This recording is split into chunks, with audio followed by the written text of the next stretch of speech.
Close your eyes. Imagine a city on a triangle of land. Water on two sides, the Golden Horn to the north, the Sea of Marmara to the south, the Bosphorus Strait to the east, where Europe meets Asia across a narrow strip of cold blue water, and on the western side, facing the European landmass, a wall. Not just any wall.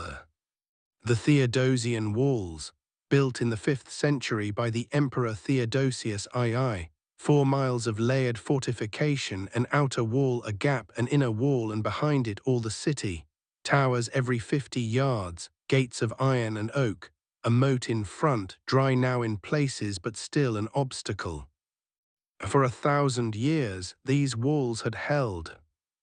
They had held against the Persians and the Arabs, against the Bulgars and the Vikings, against the Crusaders of the Fourth Crusade, though those last had breached them not by force but by treachery, and even then the city had been recovered and the empire had continued.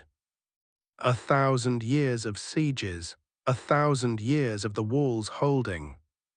And now, in the spring of 1453, something was coming that the walls had never faced before. Beyond the western horizon, an army was assembling, the largest army the Ottoman Empire had ever put in the field, and at its center, hauled overland by 60 water buffaloes and hundreds of straining men, a weapon that would change the nature of warfare forever. A cannon nearly 9 meters long, capable of hurling a stone ball weighing 500 kilos over 1.5 miles. A cannon that could fire 7 times a day. And there were dozens of others. Tonight we tell the story of the 55 days that ended 1,000 years of history. The story of the last emperor of Rome who put on his armor and walked into the final battle knowing he would not come back. The story of a young sultan who had dreamed of this city since childhood and who changed the world to take it. And the story of what was lost when the walls finally fell. So settle in, let the cold Bosphorus wind come, let the church bells ring one last time, and let history carry you gently to sleep. Part 1, The Empire AT, the End of the World. To understand the fall of Constantinople, you first need to understand what Constantinople was by 1453. The Byzantine Empire, the eastern continuation of the Roman Empire that had survived the fall of the West by 1,000 years, had once been one of the most powerful states in the medieval world. At its height, it had controlled Greece, Turkey, the Balkans, parts of Italy, the Middle East, and North Africa. Its capital, Constantinople, had been the largest and wealthiest city in the Christian world for centuries. Its emperors had commanded armies that made the kingdoms of Western Europe look small and provincial. All of that was gone. By 1453, the Byzantine Empire consisted of Constantinople itself, a small strip of land around it, and a few scattered territories in Greece and the Peloponnese. An empire of ruins and memories, governing perhaps 50,000 people in the capital city and a few 100,000 more in the provinces. The surrounding land had been Ottoman for decades. The Ottomans had crossed the Bosphorus into Europe in 1352. By the early 15th century, Constantinople was an island of Byzantine territory in an Ottoman sea, technically independent, practically besieged, kept alive partly by the military strength of its walls and partly by the strategic value that the various Ottoman sultans had placed on maintaining the fiction of Byzantine independence. That fiction was about to end. The city itself was a ghost of what it had been. Whole neighborhoods that had once been densely populated were now fields and gardens inside the walls. Churches that had once been filled with worshippers were empty or falling into disrepair. The population that had once been 500,000 or more was now perhaps 50,000, huddled in the inhabited pockets of a city that had grown too large for its remaining people to fill. And yet it was still Constantinople, still the city that Constantine the Great had built as the new Rome in 324 AD, still the city of the Hagia Sophia, the Church of Holy Wisdom, the most magnificent building in the Christian world, its enormous dome rising above the skyline in a statement of human aspiration and divine glory that had humbled visitors for 9 centuries. Still in the minds of its people and of the Christian world, the city, the Queen of Cities, the city protected by the Virgin Mary herself, who had appeared on the walls during previous sieges and driven off the attackers. They believed she would do so again. Part 2: Constantine XI. The last emperor of the Byzantine Empire was a man of 50 years who had spent his entire reign knowing that what he was defending was almost certainly lost. Constantine XI Palaiologos had come to the throne in 1449, inheriting an empire that was already dying. He was the 82nd emperor in a line that stretched back to Augustus Caesar, or so the Byzantines calculated, counting every emperor of Rome and Constantinople as part of the same unbroken chain. He was a soldier rather than a politician, more comfortable on the battlefield than in the palace intrigues that had consumed so many of his predecessors. He was personally brave, personally decent, genuinely beloved by the people he governed. He was also a realist.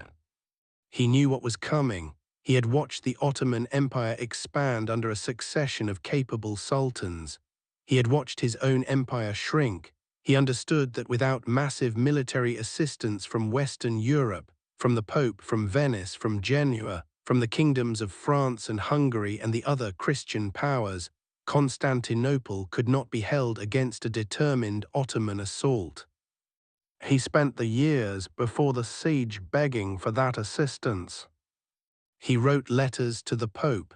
He negotiated a union of the Orthodox and Catholic churches, a deeply controversial move that outraged many of his own clergy and people, who regarded the Roman Catholic Church as heretical and the union as a betrayal, in the hope that it would unlock Western military support.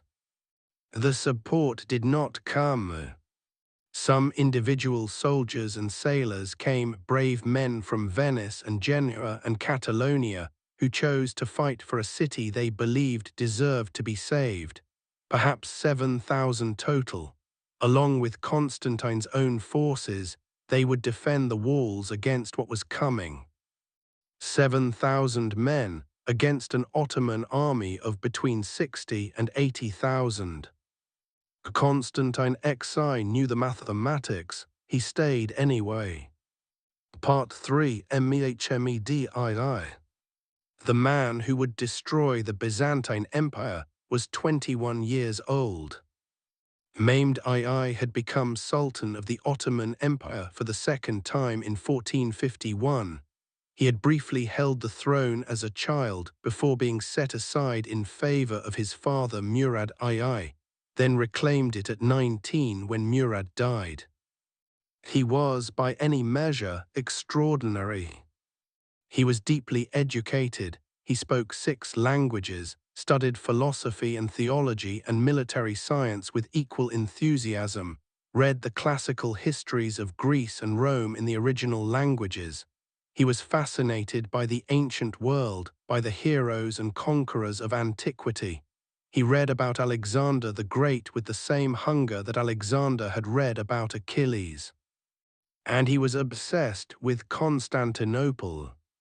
He had been obsessed with it since childhood, the city that had resisted every assault for 1,000 years, the city that the Prophet Muhammad himself had reportedly said would one day fall to Muslim conquest, and that its conqueror would be a blessed prince with a blessed army. Mehmed intended to be that prince. He began planning the conquest of Constantinople almost from the moment he became sultan.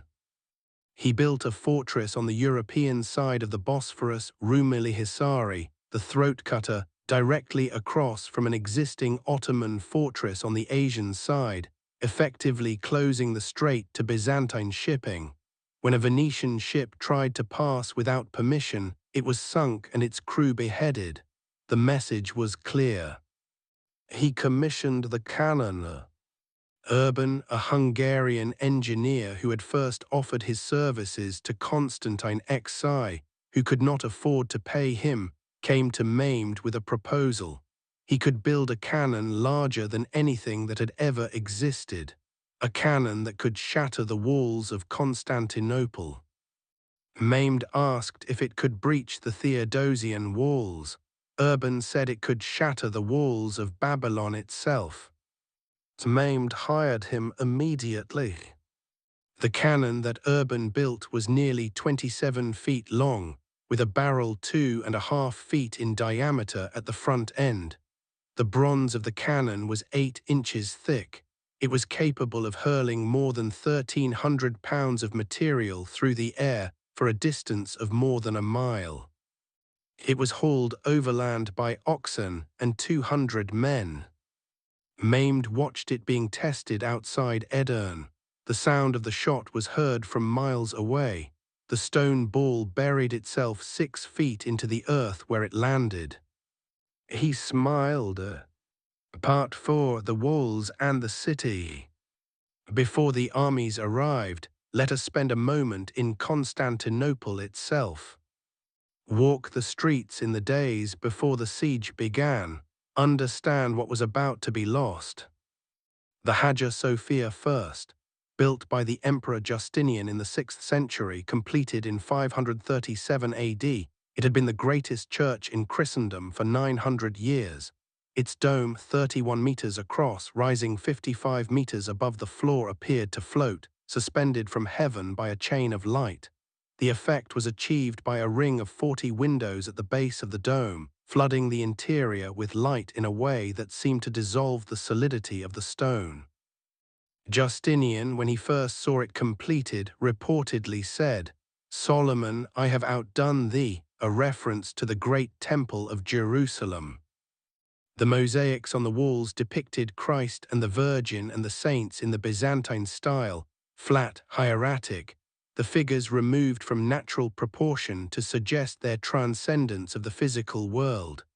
Gold backgrounds that caught the light of thousands of oil lamps and candles, and transformed the interior into something that seemed already to belong to the divine rather than the human. The city had other churches, hundreds of them, though many were empty or ruined by 1453. The Church of the Holy Apostles, where the emperors of Constantinople had been buried for centuries. The Church of Christ Pantocrator, the monastery complex that housed the relics and the scholarship of the Byzantine tradition.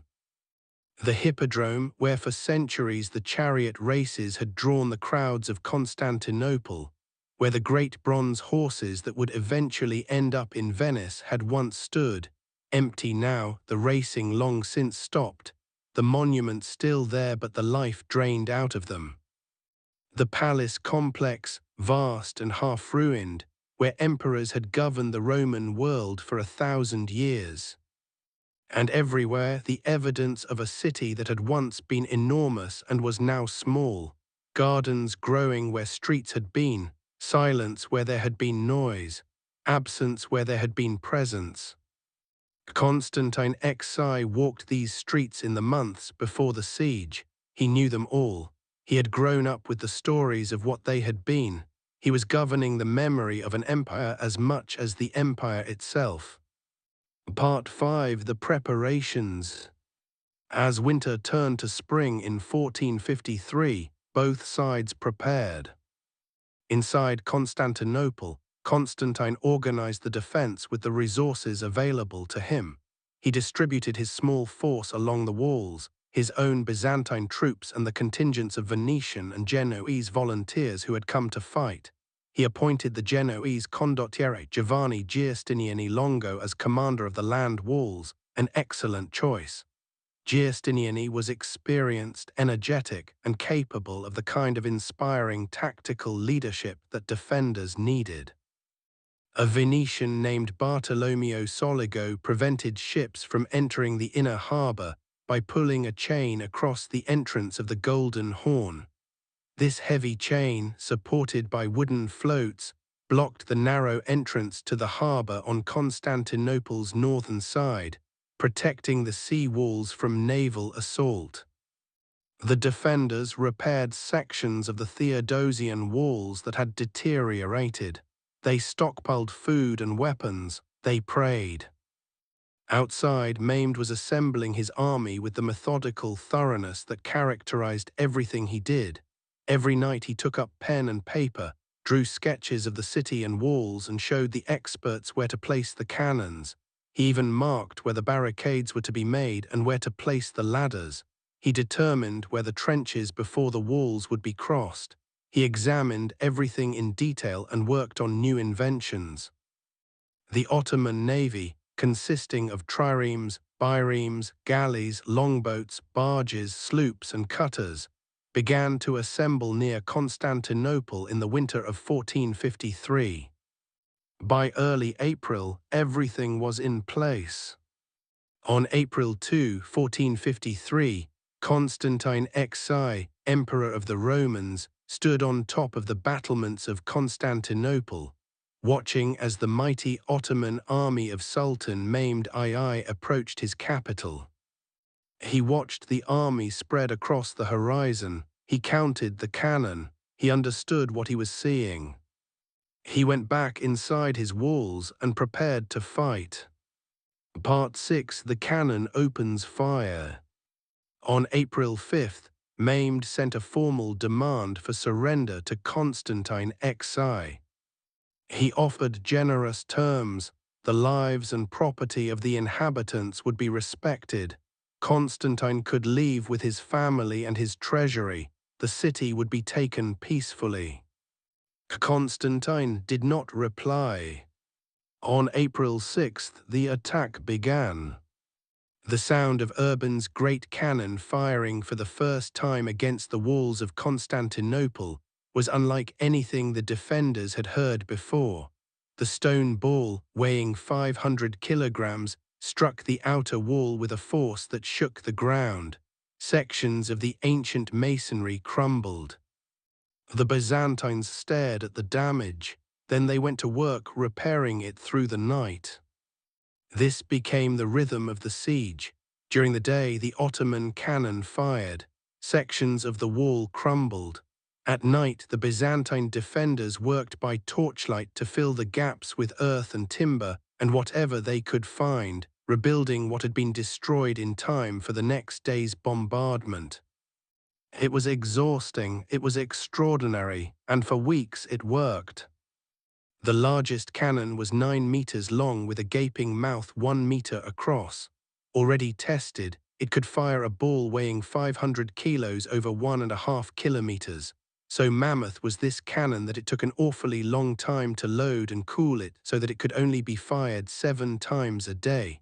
Still, the Ottomans had plenty of smaller cannon, each capable of firing over 100 times a day.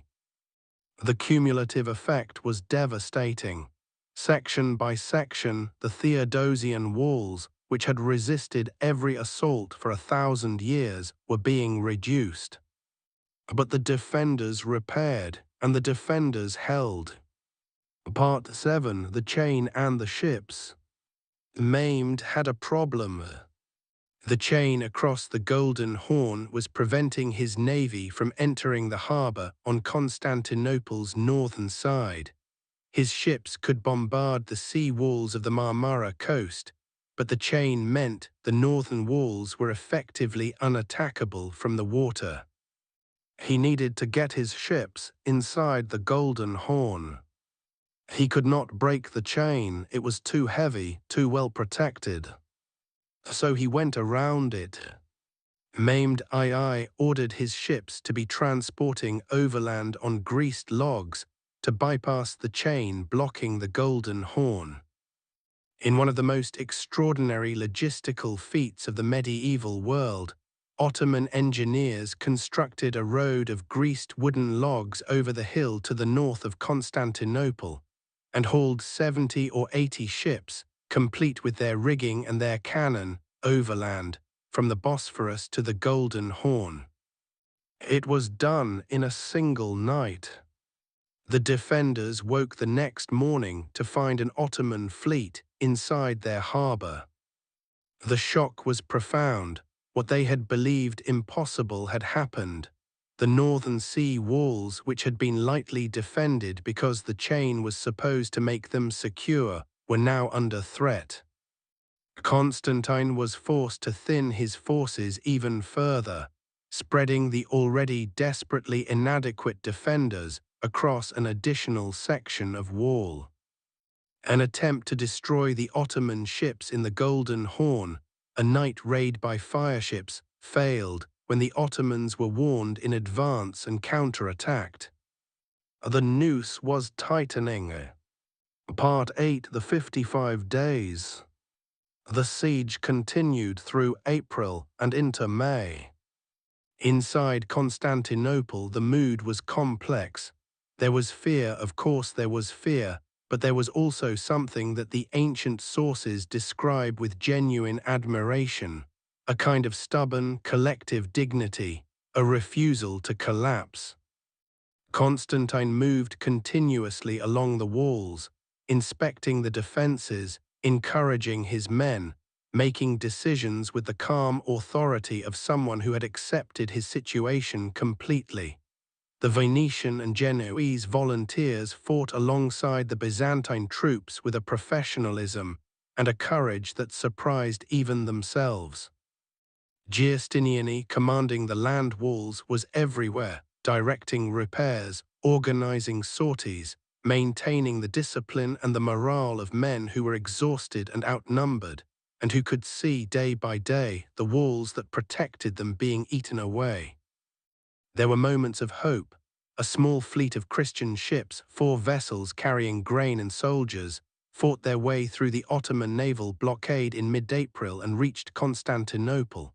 A small fleet of Christian ships entered the Golden Horn, boosting Byzantine morale.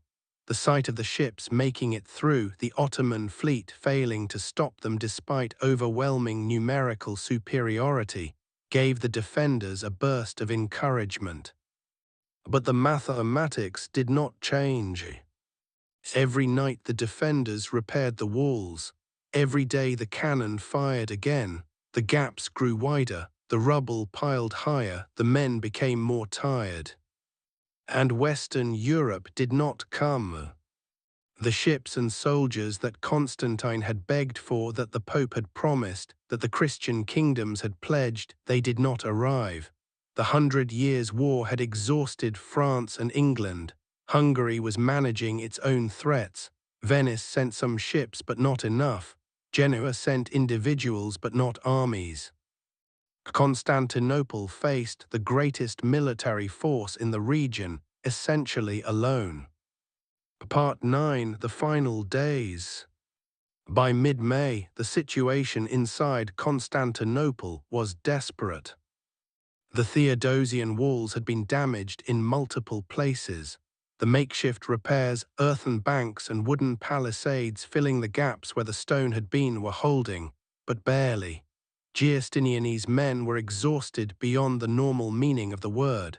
The civilian population was pressed into service, carrying materials and working on the fortifications. Maimed called a council of war on May 25th. His advisors were divided.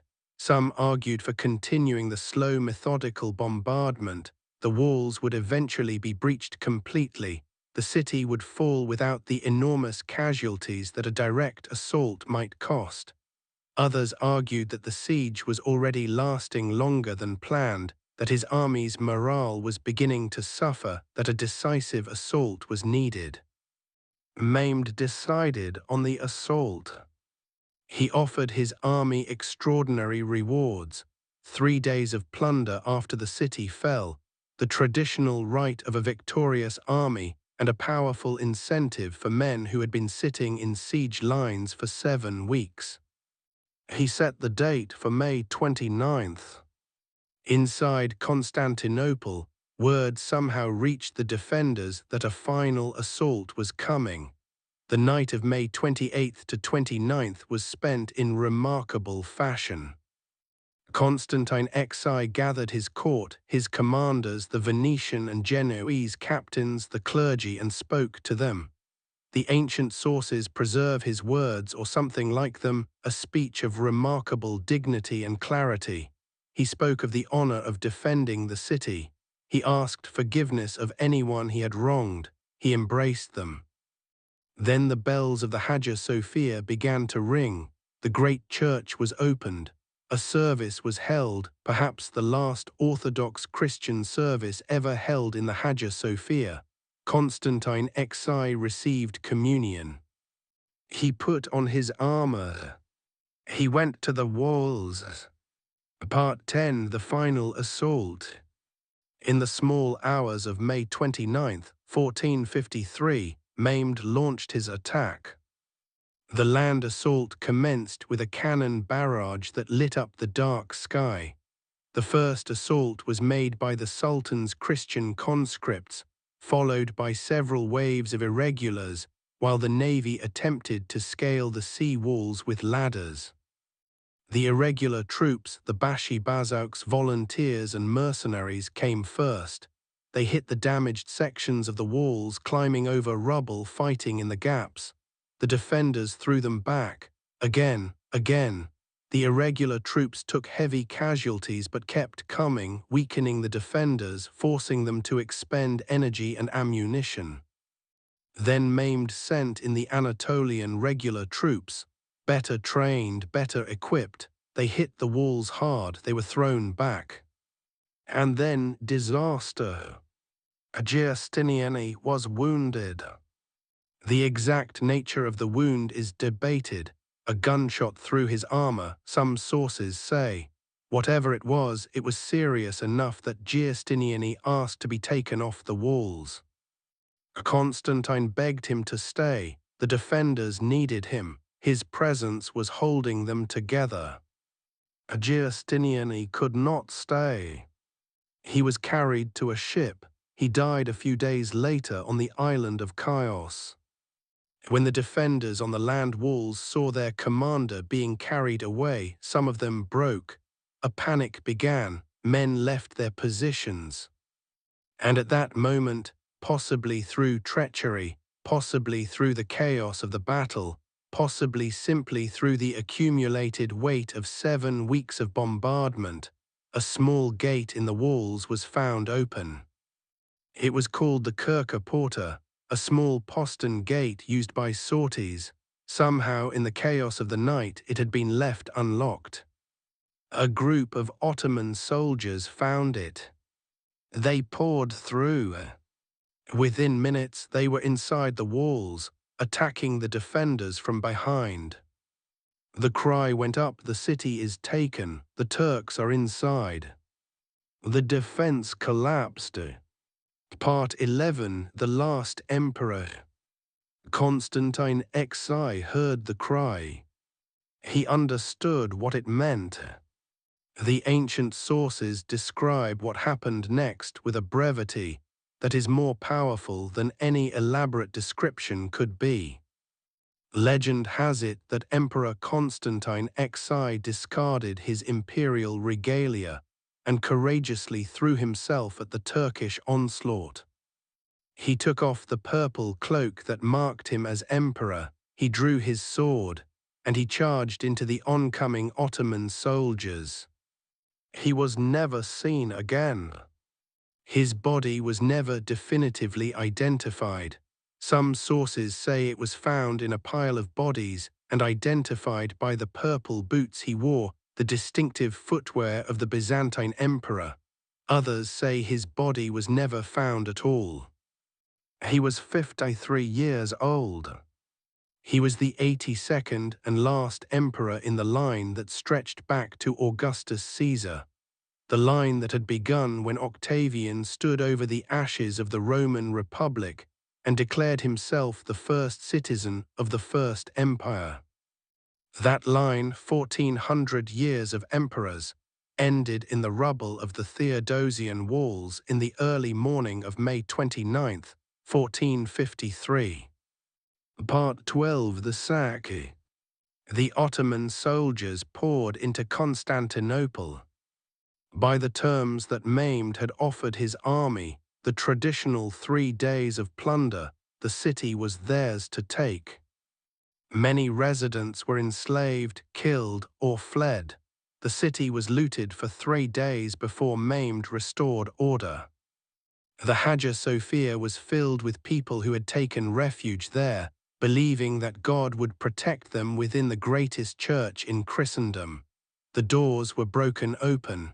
The people inside were enslaved or killed. The icons and the sacred objects were stripped from the walls. The great church that Justinian had built, in which the emperors of Constantinople had been crowned and buried and prayed for 900 years, was stripped bare in an afternoon. The libraries were looted, the monasteries were emptied, the palaces were picked over, everything that could be moved was taken. By the time Mehmed rode into the city on the afternoon of May 29th, the streets were running with everything a city contains when it has been torn open, possessions, bodies, the detritus of a civilization being dismantled. He rode to the Hagia Sophia. He dismounted, he walked inside, he looked up at the great dome. He was 21 years old. He ordered that the church be converted immediately into a mosque. A muezzin climbed to the highest point and gave the call to prayer, the first Islamic prayer ever given inside the Hagia Sophia. Mehmed knelt and prayed. He had achieved what he had dreamed of since childhood. He was the conqueror of Constantinople. The city was his. He reportedly wept, the ancient sources say, at the desolation of what he found, at the ruin of something so great. He quoted a Persian poet: "The spider weaves the curtains in the palace of the Caesars. The owl calls the watches in the towers of Afrasiab." He understood what he had taken, and he understood what had been lost. Part 13. What fell with the city? The fall of Constantinople on May 29th, 1453, was not just the fall of a city. It was the end of the Roman Empire. Not the Western Empire that had fallen in 476 AD, nearly 1,000 years earlier, but the Eastern Empire, the continuation, the empire that had maintained Roman law, Roman administration, Roman culture in the Greek-speaking East, while the West collapsed into the barbarian kingdoms that became medieval Europe. 1,400 years of Roman imperial history, traced in an unbroken line from Augustus to Constantine XI, ended in the rubble of the Theodosian walls. The scholars fled.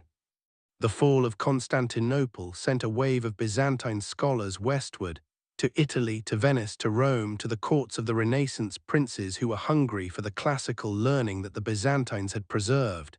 They brought manuscripts, copies of ancient Greek texts that had survived in Byzantine libraries. They brought the knowledge of Greek, which Western European scholars had largely lost. They brought the tradition of classical scholarship that the Byzantine Empire had maintained for 1,000 years. The influx of Greek scholarship into Renaissance Italy is one of the factors. Historians debate how large a factor, but it was certainly a factor in the explosion of classical learning that we call the Renaissance. The rebirth of interest in ancient Greek and Roman culture that produced Leonardo da Vinci and Michelangelo, and the whole flowering of Renaissance art and thought was fed in part by the scholars who fled Constantinople in 1453. The fall of Constantinople also had dramatic practical consequences for European trade. The Ottoman control of the eastern Mediterranean and the land routes to Asia made the traditional Silk Road trade routes more difficult and more expensive for European merchants. The search for alternative routes to Asia, around Africa, or westward across the Atlantic, was intensified by the Ottoman closure of the eastern trade routes. Columbus sailed west in 1492, 39 years after the fall of Constantinople. Vasco da Gama rounded Africa and reached India in 1498. The age of European exploration, the age that would eventually produce the global dominance of Western Europe, was accelerated, at least in part, by the fall of the city on the Bosphorus. The world that emerged from 1453 was a different world, a world without the Roman Empire, a world in which the Ottoman Empire was the dominant power of the Eastern Mediterranean, a world in which European explorers were sailing into the unknown in search of routes that the Ottomans had made necessary. The modern world, in ways both visible and invisible, was shaped by what happened in Constantinople on May 29, 1453. Part 14, Mehmed and what he built. Mehmed did not simply destroy, he also built. He was, by any measure, one of the most remarkable rulers of the 15th century. He rebuilt Constantinople, which he renamed Istanbul, though the old name persisted for centuries, as the capital of his empire. He repopulated it with people from across his territories. He built mosques and markets and schools. He restored the infrastructure that the siege had damaged. He was, by the accounts of people who knew him, a man of genuine intellectual curiosity. He commissioned portraits of himself, unusual for a Muslim ruler, for whom representational art was theologically problematic, from Italian painters, including the famous portrait by Gentile Bellini that still hangs in the National Gallery in London. He collected books in multiple languages. He debated theology and philosophy with scholars of every faith. He conquered more territory: Serbia, Albania, the Crimea, parts of Italy. He was planning an invasion of Rome itself when he died in 1481 at the age of 49, probably from gout complicated by overwork.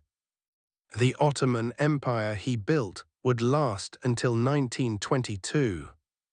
But he never forgot Constantinople. He is buried there in the mosque complex he built on the site of the Church of the Holy Apostles, where the Byzantine emperors had once been buried. He chose that site deliberately. He is still there. The conqueror and the city, inseparable in death as in life. Part 15, The Last Things. There are details from the fall of Constantinople that stay with you. The Hungarian engineer Urban, who built the cannon that broke the walls, was killed during the siege, possibly by one of his own cannon exploding. The man who made the fall possible did not live to see it. Giustiniani, the Genoese commander who held the walls for 55 days, died a few days after the city fell on the island of Chios. He had fought for a city that was not his, for an empire he did not belong to, for a cause he had chosen freely. He died having done everything that could have been done. The great chain that had protected the Golden Horn was taken down by the Ottomans and melted. It had done its job. The harbour had been protected throughout the siege. The ships got through over land instead. The Hagia Sophia became a mosque and remained one for nearly 500 years, until 1934, when Mustafa Kemal Atatürk, the founder of modern Turkey, converted it into a museum. In 2020, it was converted back into a mosque by the Turkish government. The great building continues its long journey through history, meaning different things to different people, belonging fully to none of them and partially to all. Constantine XI was never officially buried. His body, if it was found, was buried in a mass grave somewhere in the ruins of the city. There is no tomb, there is no monument. There is a tradition in the Greek Orthodox Church that he is not dead, that he was turned to marble by an angel at the moment of his death, and that he waits somewhere beneath the city, preserved in stone, ready to be called back when the time comes. He has not been called back, but he is remembered. Part 16. What it means. The fall of Constantinople raises questions that historians still argue about. Was it inevitable? By 1453, probably yes. The Byzantine Empire was too small, too poor, too isolated, too lacking in the resources needed to defend itself against an Ottoman Empire at the height of its power. Without massive Western intervention, which was not coming, the end was a matter of when, not if. Did it matter? Enormously. The end of the Roman Empire, even the last attenuated remnant of it, was a moment of genuine historical rupture. The continuity of political and cultural tradition that stretched back to ancient Rome was broken. Something that had existed for 14 centuries ceased to exist. What is the right way to remember Constantine XI? As a tragic figure, certainly, a man of genuine quality placed in an impossible situation, but also as something more than tragic. He chose to stay, he chose to fight. He could have fled, other Byzantine rulers had fled in worse situations, he did not. He died as he had lived, as an emperor of Rome. Whatever you think of the Roman Empire and its legacy, that act of fidelity to something larger than himself, in a moment when everything was clearly lost, has a dignity that transcends the politics and the religion and the historical debate. He stayed, closing the walls 18 night. And so the story of the fall of Constantinople comes to rest. 55 days, from the morning of April 6th when the great cannon first fired against the Theodosian walls, to the small hours of May 29th when Constantine XI charged into the Ottoman soldiers and disappeared. 1,000 years of walls, 7,000 defenders against 80,000 attackers, a chain across a harbour and ships hauled overland on greased logs, a gate left unlocked in the darkness, a wounded commander carried to a ship, an emperor removing his purple cloak. Let the images settle now, like dust on the ancient stone. The dome of the Hagia Sophia catching the light of 1,000 oil lamps, the great cannon being hauled by 60 water buffaloes through the winter mud, the chain stretched across the golden horn glinting in the morning light, the defenders working through the night to fill the gaps in the walls, Constantine's face as he heard the cry that the city had fallen. The spider weaving its curtains in the palace of the Caesars. Let the names grow quiet. Constantine maimed Giustiniani, Urban, the last emperor and the first conqueror. The Roman Empire is over. It has been over for 570 years. Let it rest now. There are no more walls to defend tonight. No more cannon to face, no more gaps to fill, no more empires to hold together with exhausted hands. Only the ancient city and the wind off the Bosphorus and the long quiet dark. And sleep, a soft, deep, dreamless sleep. Good night.